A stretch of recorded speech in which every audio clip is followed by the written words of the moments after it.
the leader in talk radio. K98 Talk is expanding its lineup for 2015. This means we are expanding our advertising base.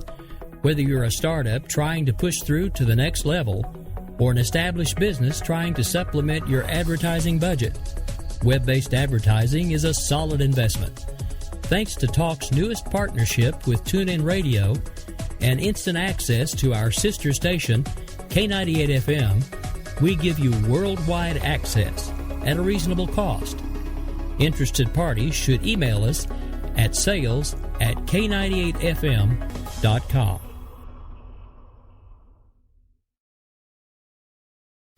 The leader in talk radio on the Internet, right here on K98Talk.com.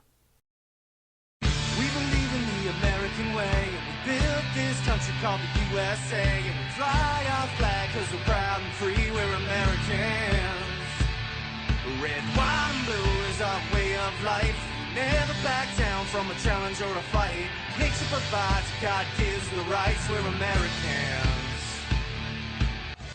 We fish the waters and we hunt the lands. We forge the steel with our own two hands. With what we've got, we do the best we can, we're Americans. It's time now for the Conservative Curmudgeon Radio Show on K98 Talk. Now, here's Grouchy. It's a familiar sound. We all know it. We all love to hear it because we know what it means when it comes to Twitter and our internet radio. It means that our friend Sam is online, kicking ass, and taking names. Sam, I don't know if you're out there listening tonight, but I want you to know that I fully support Sam in Sam's decision to do what's best for Sam and Sam's family. The bunny stuff is great, but I'm much more concerned about what's happening with Sam. So that being said, we're gonna break off into tonight's show. Welcome aboard. We're gonna start the show off tonight talking about cyberbullying, and if there's a little bit of an echo, I apologize for that. I am in a new studio that I am broadcasting from, and it is not finished yet, so it is bare walls and concrete floors right now. I am working to get that taken care of. There is on Twitter an element of, let's call them vermin. I know I tweeted out that I was going to do some rated MA for language, but we do have some very honorable and distinguished first-time listeners tonight that I was alerted to, and I'm going to control myself a little bit. I know that's not my normal thing, but I want everybody to be able to take this all in and absorb it, and I can do that without going the MA route. So I'm going to do that. Look, folks, cyberbullying is something that's very real. We hear the stories. We hear about suicides. We hear about bullying that turns real in real life. The threats are absolutely ridiculous. These people out there that want to dox somebody. And for those of you that aren't familiar with the term dox or doxing, it is when somebody basically digs into your life and finds out who you are, where you are, who your family members are, and then uses that information to either threaten, intimidate, try to scare you. And you know what? It's an effective tool when somebody can actually get pictures of you that you didn't know were available out there and start posting them and mocking you or mocking family members. And you know, it's a real problem. And they think that they're special somehow when they do this. Um, Let me go on record by saying that if you're out there and you're doxing somebody, you are not displaying anything special. Okay. I I have read the papers on how to dox. If I wanted to dox people, I could dox people. But what does it mean? What does it prove? It does nothing other than cause torment to the person that you're invading the privacy of. And the only thing that it really shows off about you as a doxer is that you are lower than pond scum. You have no skills. And basically what you're doing is violating mommy's and daddy's internet rules while you dwell in their basement. You're a faceless, feckless coward who wants to stand up like they're trying to do the world a favor. You're not doing anybody a favor but your own ego. Now, before we get too far into this tonight, I know I've tweeted out some messages for a couple of days about this show, and I don't know if anybody out there listening has ever been doxxed, or if you think you're justified in doxing people. The number here at the studio is 408-681-8255. I'm sure I'm not the only one that would like to hear from you, to give your story of how you were doxxed and what you did, if anything, or if you somehow think you can justify diving into somebody's life like this and exposing them in a way that makes you a bully and think that that's somehow justified. I'll bring you on the air. I'm not afraid. Come on, let's do it.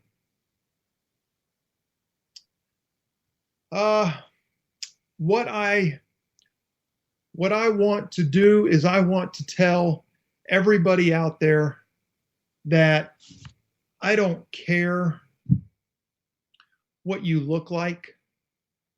I don't care what color your skin is. I don't care what church you go to, or if you go to what church. I don't care about any of that. I care about people. And I've made a lot of good friends since I joined Twitter. And I hate to lose even one, because I care deeply for all my friends. And like I said, I don't care if you're white, black, brown, red, yellow, pink, purple, blue, or even plaid. If you're my friend, I'm going to go to the wall for you each and every time. And I want all of you out there to know that. I may not know what's going on, whether you're being harassed or doxxed or threatened.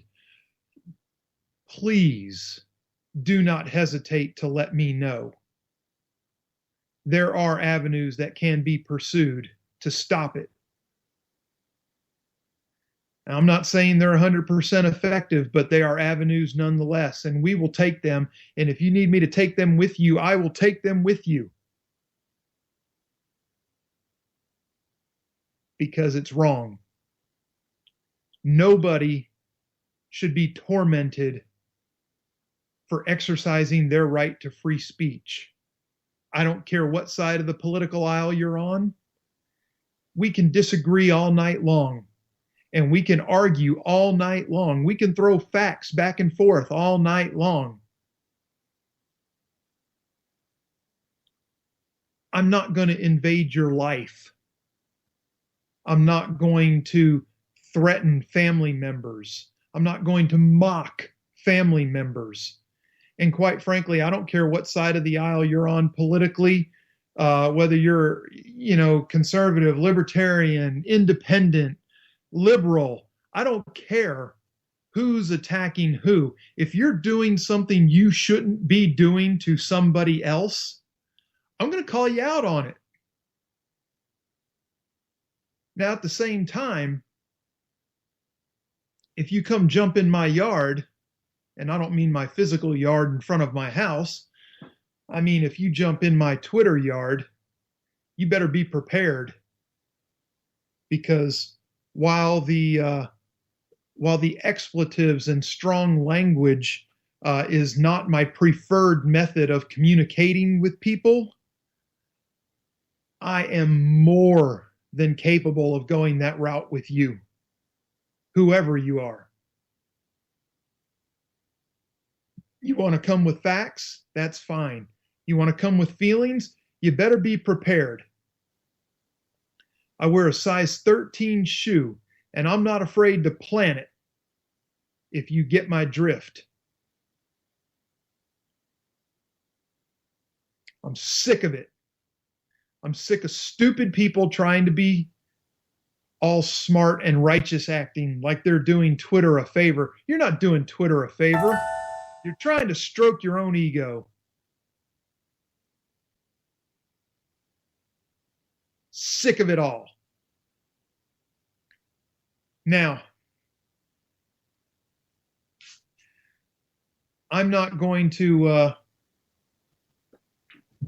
go real deep into what I know on a personal level about some of these situations. I just know that it's happening to more and more people, and it seems to be more and more leftists. And I don't want to lump all of them together because they are not all the same. There are people out there that I can discuss philosophically politics and social matters with that are more than civil on the other side of the aisle. But it seems to me more often than not that it is the jackass faction of the left that is doing most of the doxing out there. If you are of a conservative mind and you are espousing conservative ideals for this country and you're doxing somebody, you're a hypocrite. No wiggle room whatsoever. You're a hypocrite if you're doing that. There are lots of good people out there willing to have civil discussions. Have them. There are people out there that want to have uncivil discussions. That's not for everybody. And like I said, it's not my preferred method of communicating, but I'm here. You can bring it to me. Don't bother the people that don't want to be bothered with it. Okay? I'll take that heat. Just bring it to me. Now, as I continue on, I have noticed that there is a GoFundMe campaign out on GoFundMe, of course, GoFundMe.com. There is a campaign out here raising money called Twitter versus Bullies. And let me read you what this is about. Bullying threats and doxing, finding and publishing personal information are common and widespread problems on Twitter.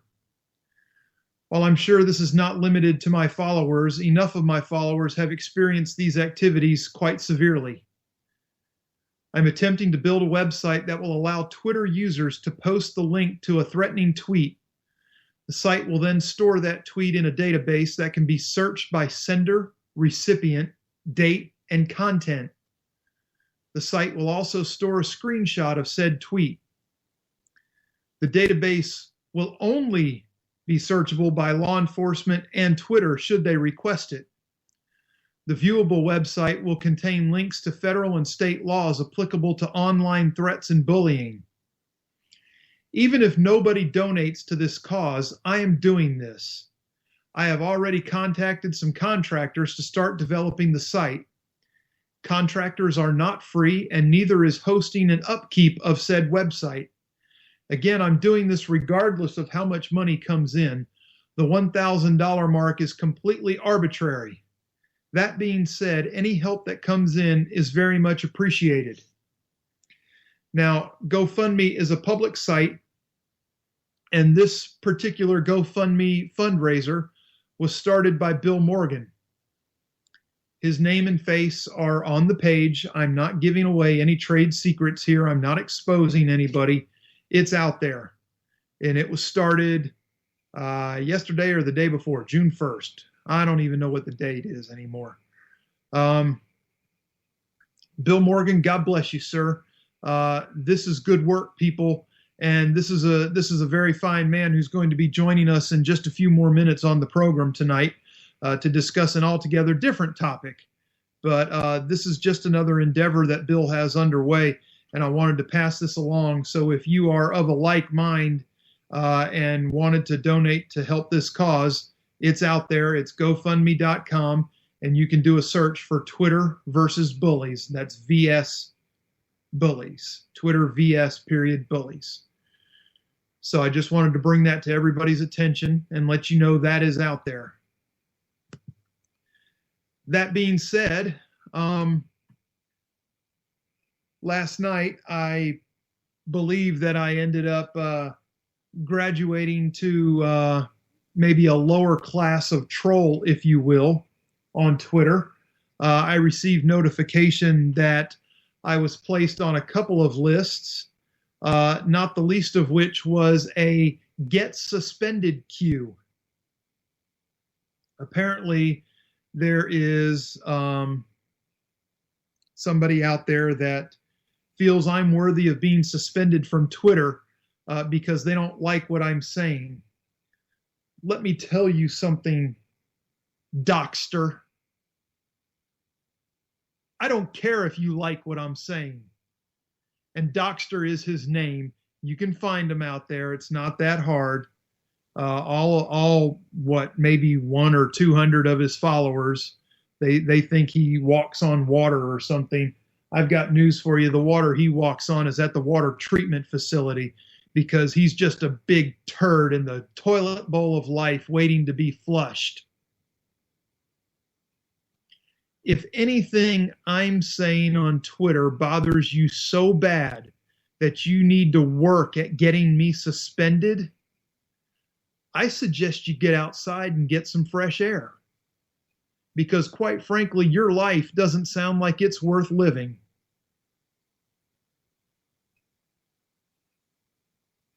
And if you're home right now listening and steaming because we had our little conversation last night about how pathetic you are, good.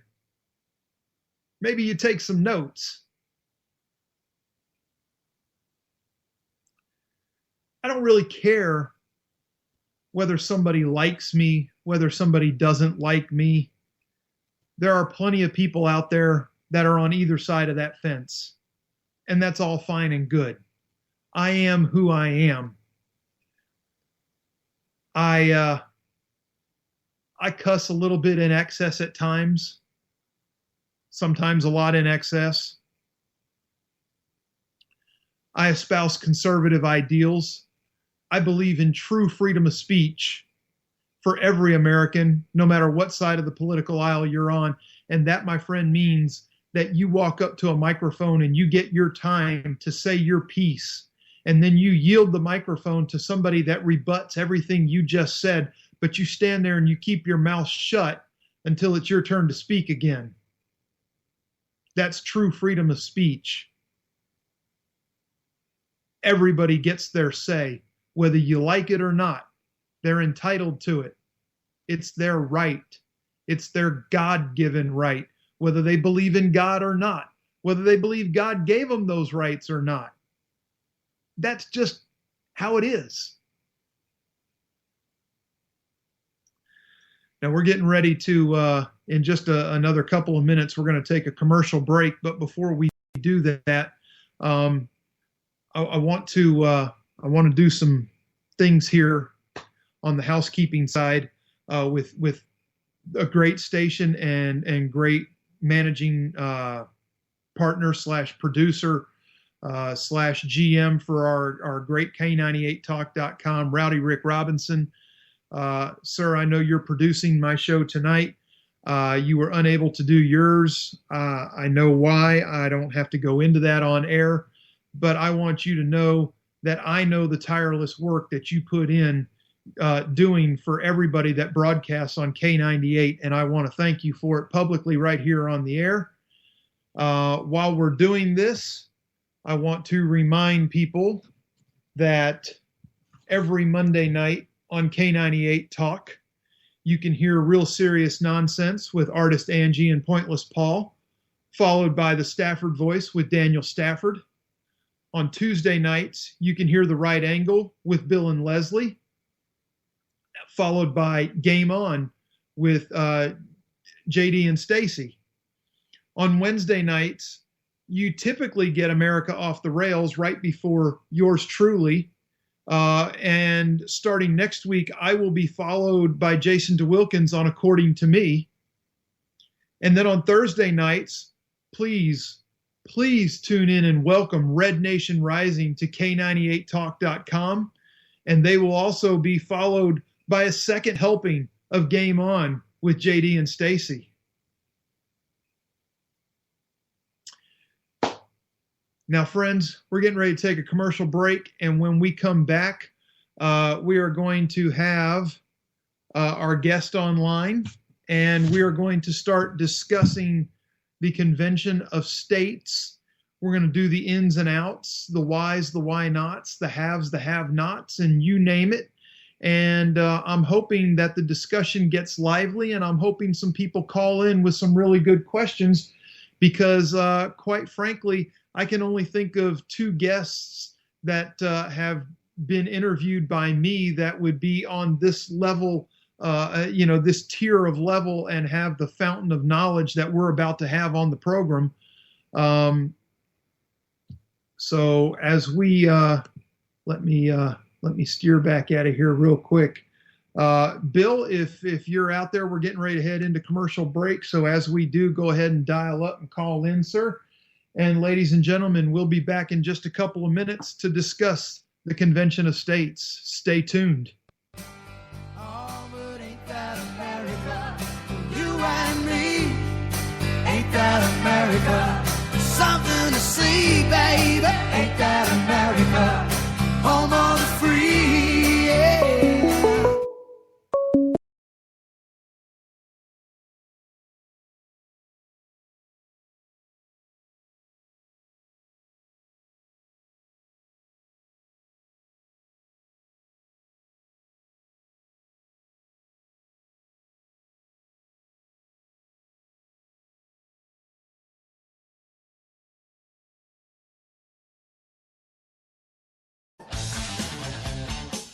The leader in talk radio on the internet, right here on K98talk.com.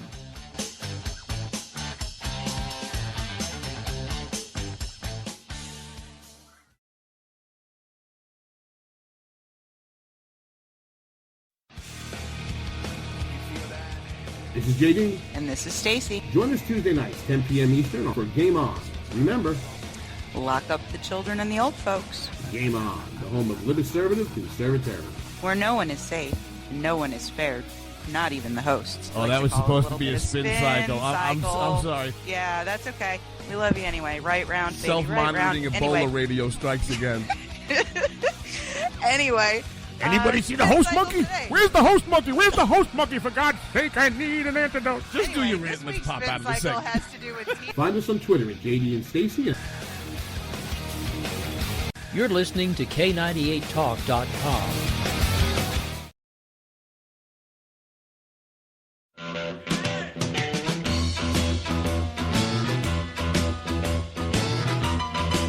Red Nation Rising brings you Town Hall Radio. From a single tweet to 3 million a month, our community is a force to be reckoned with on social media. So don't miss our show, Thursdays, 8 p.m. Eastern on K98 Talk. Our chat room is our co-host, and you ask the question. Join us and be heard. So get ready to sound off on Red Nation Rising Radio. No one else is going to do it for you. There's a wild, wild whisper blowing in the wind, calling out my name like a long lost friend.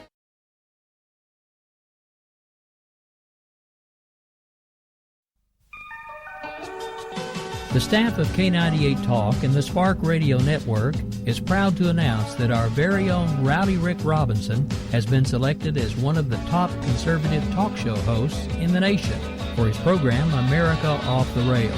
Again, congratulations to Rowdy Rick Robinson for a job well done and another reason to stay connected to K98 Talk and the Spark Radio Network.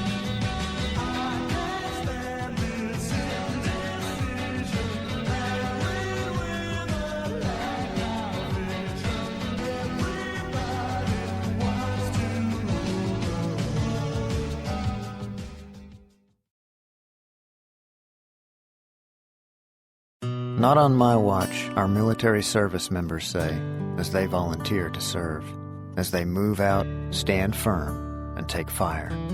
So not on our watch, we say, to the severely ill or injured veterans who can't get the care they deserve to live full and independent lives, even when there's no government funding, or a nursing home seems like the only option. We won't leave one warrior behind. Not on our watch. Join us at findwwp.org. Oh, but ain't that America? You and me, ain't that America? Something to see, baby. Ain't that America? Home of the free, yeah. Welcome back, everybody. We are joined live on the air by Bill Morgan. Bill is going to be with us for the next half hour as we discuss the Convention of States and the ins and outs, the whys and why nots, and so forth and so on. So please sit down, open your ears, open your minds, and let's learn a lot from this very smart gentleman who is much more learned than I on this topic. So, Bill, before we get rolling into it too deep, why don't you give us a little bit of background on Bill and let us know, exactly what you know and how you know it. Well, my name is Bill Morgan. I am a person, and all of the stuff, all of the information that I've gotten is readily available online. The trick is you've got to read the Constitution. You've got to read our laws, because that is our rule book. And if you don't know the rules, you can't cry foul when our government does something they're not supposed to do. Just to give a quick background on the Cause Project, Article 5 of the Constitution gives two different ways that you can amend the Constitution. The people that wrote it said, hey, look, it may come a time when this needs to be changed. Congress can do it, and then the states can do it outside with no congressional intervention. If 2/3 of the states, 34 states, call for a convention of states, then that convention happens, and they propose amendments, which then have to be ratified by 38, 3/4 of the states, there's 38 states. And the Cause Project guys that I've talked to, the way that they're going about it worries me a little bit, because there is our job, the volunteers, they say our job is to get it called, and then we leave it in the hands of the state legislatures. Well, forgive me, but raise your hand if your state legislature is not absolutely as corrupt as the federal government.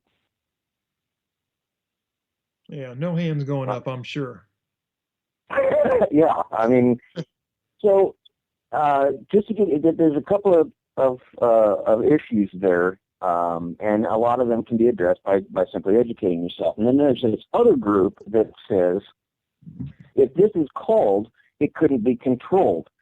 A convention could write its own rules. A convention could set its own agenda and be influenced by, people with a lot of money.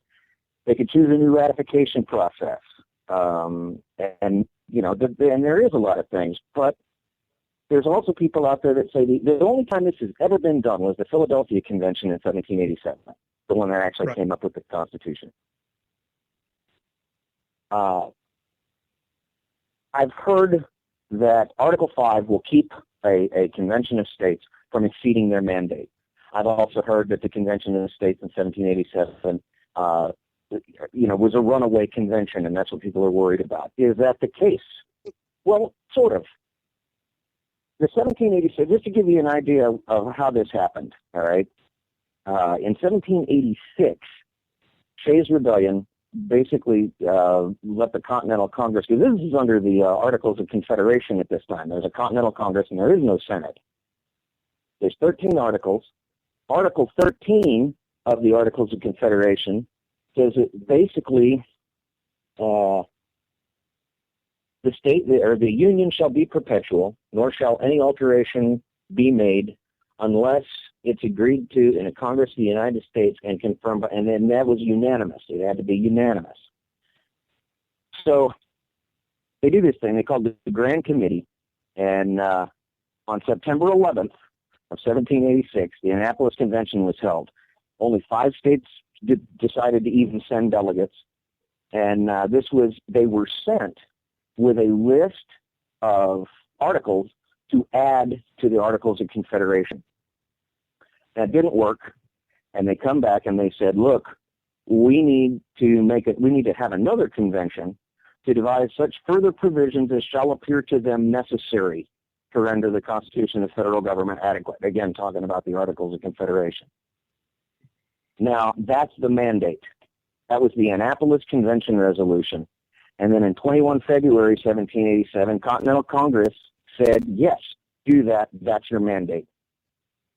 You are authorized to suggest any changes to the Articles of Confederation that you think necessary to make it adequate. So they got there, and the first thing that they did, and this is one thing that won't happen today. Nobody had allowed this to happen today. The Philadelphia Convention came in, they locked their doors, they barred the windows, and they swore themselves to secrecy. They then proceeded to write the Constitution in place of the Articles of Confederation. And there were some dissenters. There were some people that said, no, we're not supposed to be doing this. We're supposed to be just adding to the Articles of Confederation. William Patterson was among the most vocal of this. But they did it. They did exceed their mandate. Now, on the other hand, they handed the Constitution to the Continental Congress and said, this is our recommendation. And the Continental Congress unanimously approved it and sent it to the state. The states also, eventually, all 13 of them, ratified it. So did they exceed their mandate? Yes. Was it a runaway convention? Sort of. They met the ratification requirements listed in the Articles of Confederation. The problem that I have with the Cause Project today is there is no Annapolis Convention resolution. There's no mandate for what is going to be proposed. There are a couple of ideas. So it's important to note, real quick, ratification requirements, they did make them less stringent in the Constitution than they were for the Articles of Confederation. You can also get ratification by the states that's not done by the state legislatures. They can say, in order for ratification in the states, you have to popularly elect in your state people to do a ratification convention. And if 38 of those happen, Cause Project goes through. Gotcha. Okay. So, very powerful thing, the Convention of States. But, and there's some danger to it. Anytime you have an explosive like this, you have to be careful with it, and you have to respect it, and you have to do it right. On the other hand, is it time? Has our federal government gotten so far out of control that we need a nuke? Maybe. Maybe. We haven't practiced true conservatism in the federal government since Reagan was in office. Well, it'd be nice to try it again, but maybe we do need to nuke the system. Well, believe it or not, the Constitution and the Convention of States is not a Democratic or Republican issue. This is a purely constitutional issue. Oh, absolutely. I'll give you an example. Freedom of religion, the First Amendment, right? It says Congress shall make no law. Absolutely. About the establishment of a religion or free practice thereof. Okay. Now, the Democrats generally say that means nothing. No religion in government at all. And the Republicans generally feel that, okay, anything's allowed. If you want, on the courthouse steps, you can put the manger and the Buddha and whoever you want, and we keep bouncing back and forth. So constitutionally speaking, all is okay, none is okay. It's when you start picking and choosing which ones are okay that you get away from the Constitution. Absolutely. At least it's not a Republican or Democrat thing. It's a Constitution thing, and we have, in many cases, a Constitution that has been loopholed. It's kind of like when you tell your kids, "We'll get you some ice cream if you clean your room," and then 3 months later they want ice cream because they cleaned their room. And we don't let our kids get away with that. Why would we let our senators and representatives get away with it? Right. So Bill, let me ask you, as of right now, I know that 34 state legislatures have to pass the bill that they call an application for calling for the Convention of States. Are you aware of how many have actually done that yet? At last count, I believe 4 or 5 have. But to give you an example that illustrates my point about the state convention or the state legislatures being corrupt, yeah, one of the major reasons, because there was a big push in my state of Missouri to get this passed and called, and it kind of got overshadowed and pushed off till the next one because I think it was the speaker was caught sexting, and there was a huge scandal about that. So by all means, that's so much more important. Say again? I said, by all means, that's so much more important, right? Well, yeah. Don't worry about running the state. Don't worry about running the government. Don't worry about doing the job that the people elected you to do. And that's part of the problem. So, there are some concerns. We call a convention of states. They're not going to be able to lock themselves off. So all of it, I mean, if you believe that money doesn't influence politics, you've got your head in the sand. Yes. And if you believe that the people who are spending money to influence politics wouldn't spend that same money to influence a convention of states, you've got your head in the sand. Now, Bill, I did do some reading. I know you sent me some homework to do, and trust me, I did my reading. I remember reading that if a convention is called, that states are free to develop their own selection process for choosing their delegates. Yes. Now, when it says states are free to develop their own process, who in the state are we talking about? Are we talking about the legislature is going to determine that, or are we talking about the people determining that? As far as I'm aware, that's undefined. Yeah, that I could see becoming a problem, maybe. Well, and there's another thing that's okay. I have been looking, and I've got to give a shout out to Dr. Warner Winborn of Hamden Sydney University. He and I met in Iraq. He was a firefighter at the same time I was. And he is actually a professor out there, and he is my go-to guy. When I was looking for the mandate, I got to the Annapolis Convention and said, okay, this is the request for the mandate, and he helped me actually find some of this stuff. So, but he and I were both looking, and I asked him about this. There is no judicial oversight. There is no body, no governmental body that would have legal purview over such a convention. So how does this stuff get defined? When you say gets defined, what are we talking about defining? This is how it would have to get defined, okay? The Cause Project volunteers, okay, the people that are pushing for this, we have a lot more homework to do.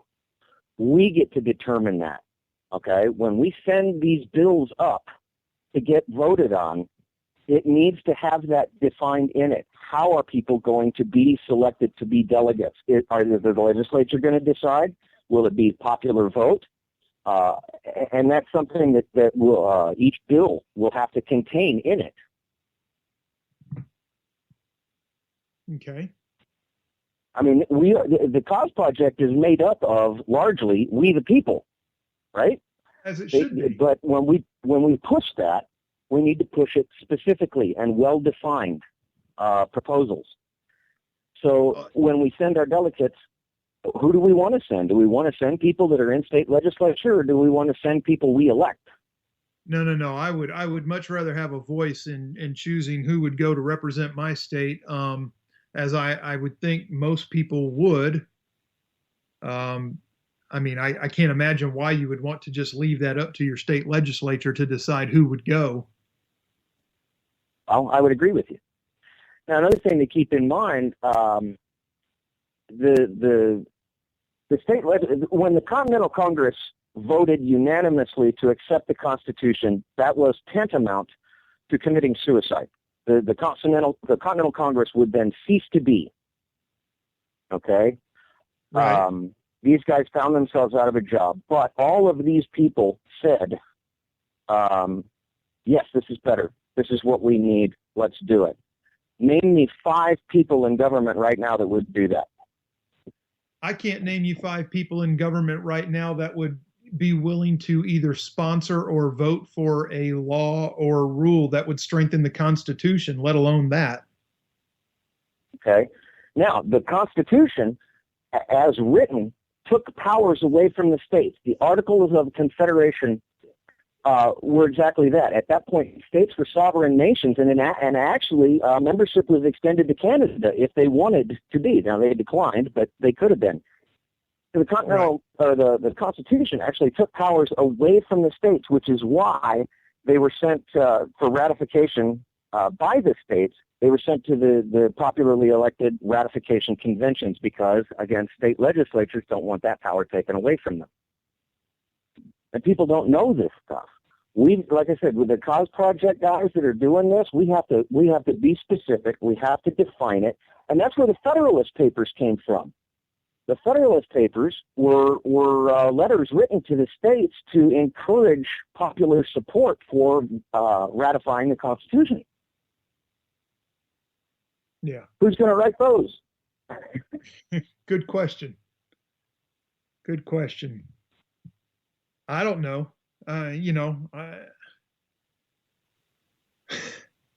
Yeah, I really don't know. Rick in the chat room has said that 4 states have applied for it and passed both houses: Georgia, Florida, Alaska, and Alabama. I don't know that for sure, but Rick is into this project quite a bit too. I can vouch for Alabama. I know we have. Mm-hmm. So, I guess if you have any questions, I'd love to take them. But then if there's any questions from the chat room, I think we have, 10 minutes left? Or yeah, we got about 10 minutes left or so. In lieu of anything that I'm seeing right now, let me go ahead and kick this off. So and this is probably, I don't know how the depth of your expertise, but let's say that we get 34 states and, they call for a convention of states and they pass amendments to the Constitution. With the state that Washington is in now, how do we ensure that these amendments would be adhered to or even looked at as official or, acceptable by current Honestly, government? that is why I would recommend sending a lot of experts in the Constitution and at least 2 or 3 English majors and maybe an attorney, because it'll be the wording. of these. You basically have to lock up the loopholes, and locking up the loopholes is a phrase I hear often when talking to cause project folks. Sounds like a plan. In addition, those are definitely some of the kinds of people I would want to send. But I really think that I would like to see a delegation of common middle-class working people from each state as well. I mean, to go with these constitutional professors and lawyers and English teachers and things of that nature. I'd like to see that used to be what we the people were. And when these ideas got bounced around in Congress, you'd have a school teacher and a farmer and all these people. And when an idea came through and a bill that came through, yes, this is good for the country, but it's going to be bad for the farmers unless we change this. A farmer knows that. Right. And what we've become is of the attorneys, by the attorneys, for the attorneys. So you're right. We need a good mix. I agree.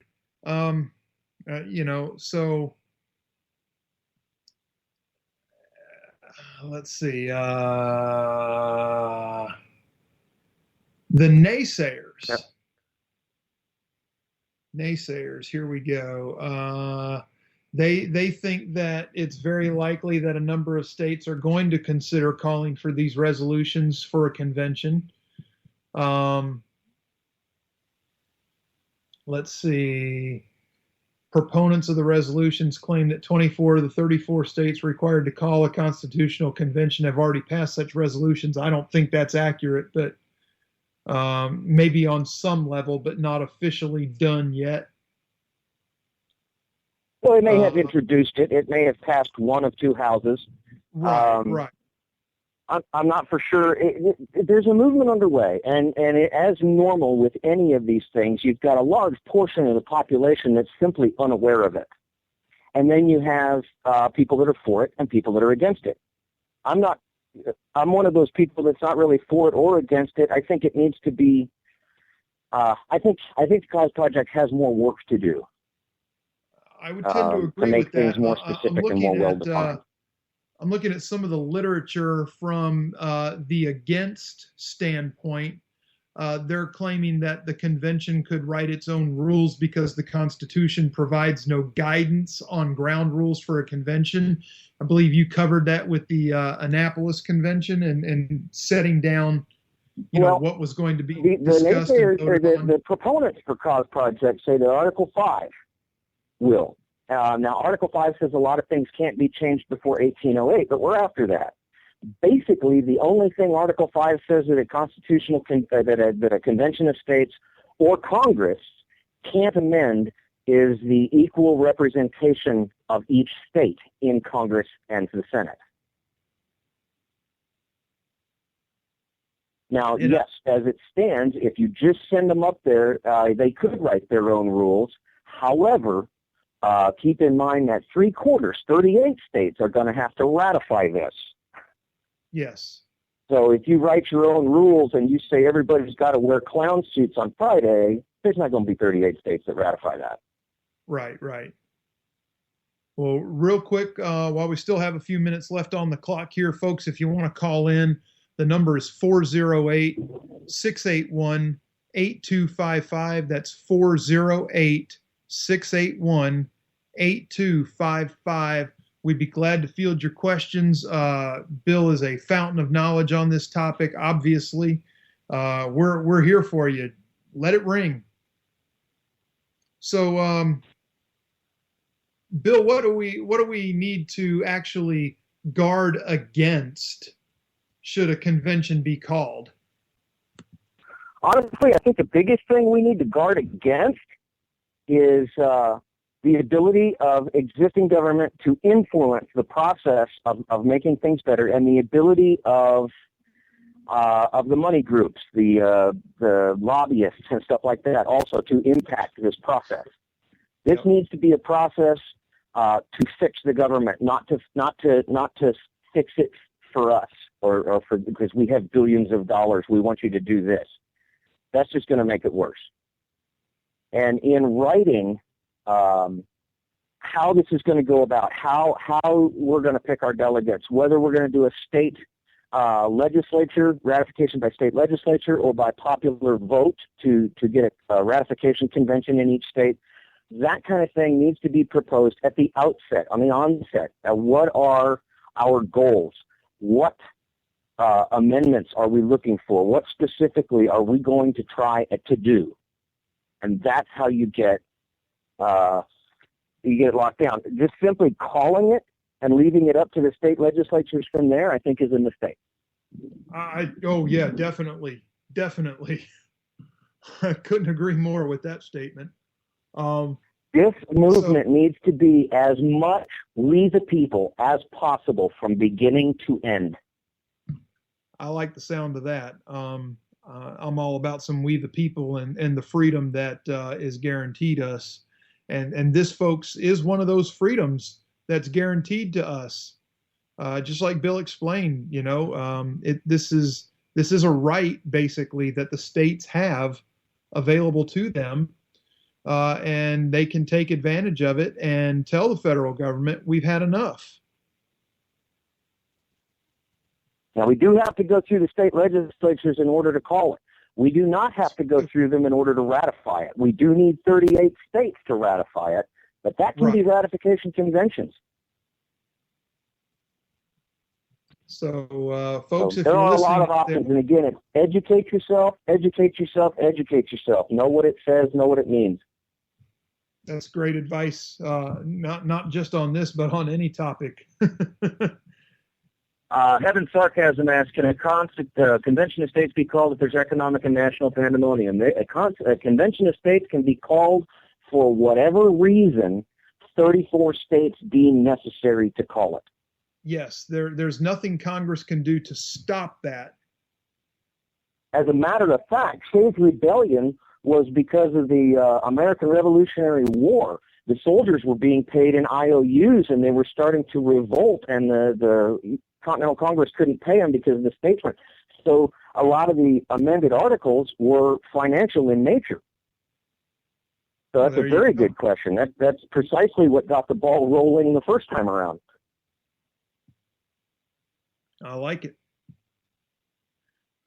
We got anything else coming from the chat room? 38 state legislators or 38 ratifying conventions, or it could be a combination of both. As long as it's one of the two and 38 states ratify, that puts it into effect. So yes, Rick Below is definitely correct on that point. There we go. Well, all right. Anything else coming in from the chat room? Because I'm not able to see it right now. Not that I can see. Rick has got some awesome articles that I will be reading and links to them. And he's got some interesting facts. 26 times the state legislators were used to ratify. 21st Amendment was sent to ratifying conventions. 21st Amendment was the one that took away the power to prohibit alcohol from the United States. So, yeah, that would have been a ratifying convention.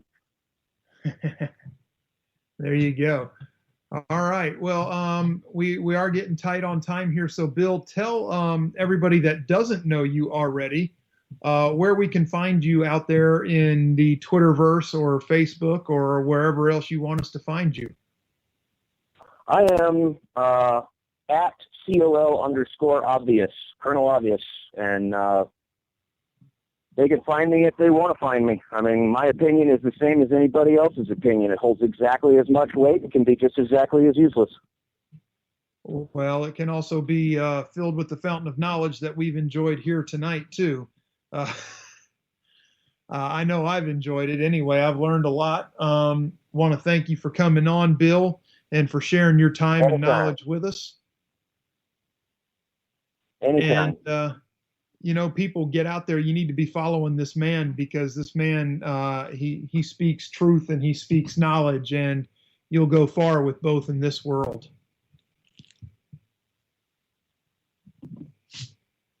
So, as we wrap up, I appreciate it. It's my first time on internet radio, so I was a little nervous, but hey, that's okay, Bill. You did a fantastic job. Again, thank you for coming on. I'm going to wrap this up here and tell everybody to stay tuned. I believe we are running a best of for Unapologetically Bunny tonight. Jason will be on after that with According to Me. Again, tomorrow night, new powerhouse Thursday night on K98 with Red Nation Rising and Game On with JD and Stacy. Don't miss it. And I hope you come back next Wednesday night for another dose of yours truly. And get your Grouch on K98talk.com. Thank you all for being here. God bless and good night. Oh, but ain't that America? You and me. Ain't that America? Something to see, baby. Ain't that America? Home of the free, yeah.